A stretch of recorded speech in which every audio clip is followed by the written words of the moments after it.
Like most people with a background in finance, I consider myself pretty proficient with Microsoft Excel.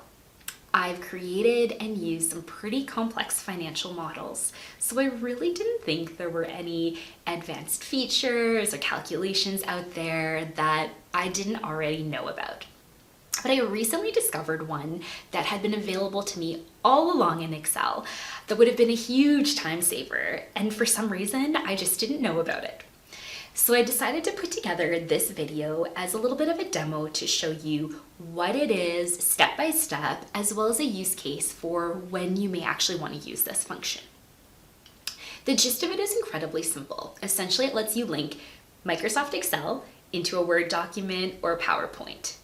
So if you've ever been part of a budget or forecast cycle, you can probably start to imagine how this may come in handy, because despite everyone's best efforts, you're probably going to go through a few iterations before you actually land on the final number. And throughout those iterations, you may be putting together draft summary reports for management or for the board, and those numbers have to get copied and pasted from Excel into your actual final summary report. If you're not careful, that can either become incredibly time-consuming or a much higher chance of errors just because a particular number on a particular slide doesn't get updated. It just leaves so much more chance for human error. So this function in Excel is available to you already, and it actually automates that linkage for you. What I'm going to do is share my screen, and I'm going to show you how you would use this specific function for a rate application. All right, so let's dive in. In this example, what we're going to be trying to do is to take some of the data points across Schedule 1 and Schedule 2, and we're going to want to create a linkage into our fictional rate case application narrative. And across this document, we're going to have some numbers and some tables and some figures kind of spread all the way through different parts of our application. We're going to create that linkage. So the first thing that we're going to do is use Formula Name Manager. This might be something you've seen before, and we're going to actually create names for any of the cells that we may want to pull over. So Formula Name Manager, we're going to create a new one, and it's going to suggest for us a label for that specific name, and if we like it, we'll go with that one. And so we want to be able to pull over capital additions, Formula Name Manager, create new, and do we like the name capital additions? Sure, we'll stick with it as is. And then maybe we want to finally do one for CIAC. Again, Formula Name Manager, create new, and if we like the name, we're just going to click OK.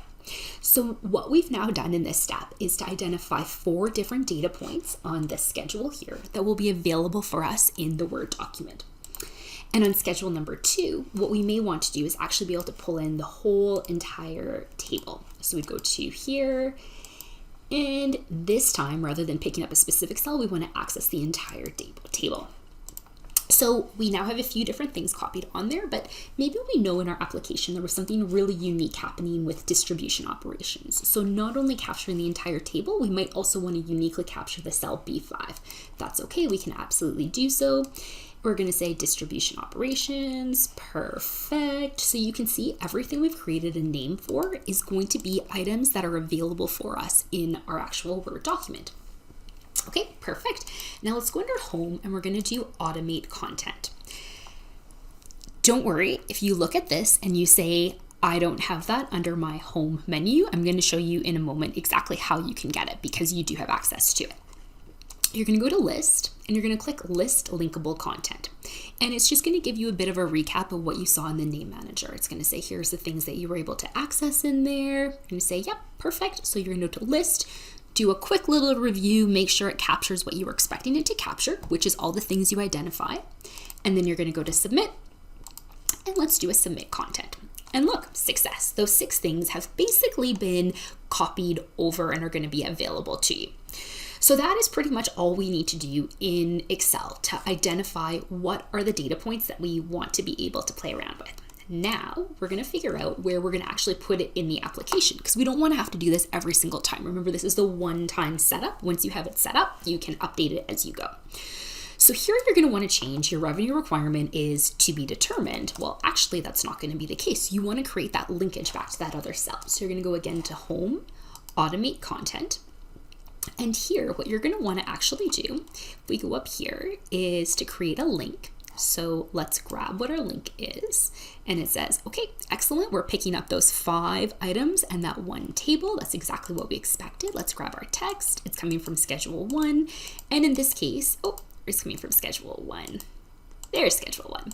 And in this case, it's going to be your revenue requirement. So that's exactly what you want to put in here. And there we go. And then this one here is going to be a year-over-year increase. So let's go through the same step. But in this case, again, text, still from Schedule 1, but we're going to want to pick year-over-year increase. Click Insert. Excellent. Maybe we want to go down here, and perhaps this is where we want to pick up, I can't recall what this one would be, but let's say that it's also text, also from Schedule 1, but it'll be let's say that this is going to be our capital additions.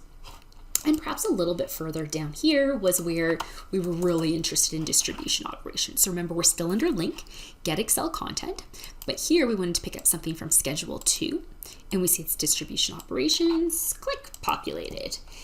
And if you recall, when we picked up that whole name manager, what we did in here was to actually do a whole table. So you're going to click table because that's what you want to bring over, and you want to bring the entire suite of data. So you can see how the entire thing got populated in here. And you essentially go through the very same process for any numbers that you want to have shown up in here. Okay, so now you're done. And then you realize, there was a change that we need to be able to make. And it turns out that HR is not going to be this number. It's going to be this number instead. This is obviously quite fictional. And maybe this number is going to be this. So the numbers have changed significantly, and they've also changed over here, right? We can see that there's been some really big changes. So we haven't changed any of our information. It's still the same names that are identified in here. We're going to go and do a quick little update in here. So those 6 new figures have been updated. Now, if you remember when we were here, our old increase was 157, but guess what? That number has changed, right?